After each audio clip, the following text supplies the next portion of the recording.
Hi! Welcome to Kishore Konaseema. ఐదో రోజు అమ్మవారు మహాచండీదేవి అలంకారంలో భక్తులకు దర్శనమిస్తారు. ఐదో రోజు అమ్మవారికి నైవేద్యంగా దద్దోజనాన్ని నివేదిస్తారు. ముందుగా కుక్కర్ తీసుకొని ఒక గ్లాసు బియ్యం వేసి బాగా కడిగి, ఒక గ్లాసు బియ్యానికి 2:30 గ్లాసులు వాటర్ వేసుకొని 30 నిమిషాలు నానబెట్టుకోవాలి.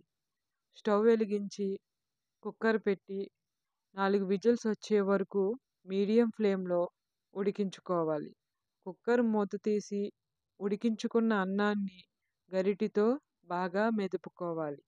అన్నం చల్లారిన తర్వాత కాచి చల్లార్చిన పాలు ఒక కప్పు వేసి బాగా కలిపి, ఒక కప్పు పెరుగు కూడా వేసుకొని మరొకసారి కలపాలి.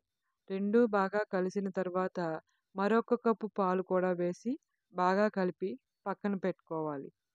ఒక స్టవ్ వెలిగించుకొని కళాయి పెట్టి 2 టేబుల్ స్పూన్ నెయ్యి వేసుకొని ఒక 1 స్పూన్ శనగపప్పు, 1 స్పూన్ మినపప్పు, అర స్పూన్ ఆవాలు, జీలకర్ర, అల్లం ముక్కలు, కొద్దిగా కరివేపాకు వేసుకొని 2 ఎండుమిరపకాయలు కూడా వేసుకొని బాగా వేపుకోవాలి.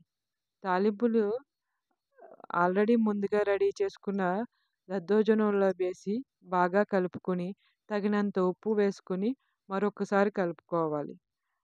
దద్దోజనం కలిపిన వెంటనే కొద్దిగా జారుగా అనిపిస్తుంది. టైం గడిచే కొలది సరైన స్థితికొచ్చేస్తుంది.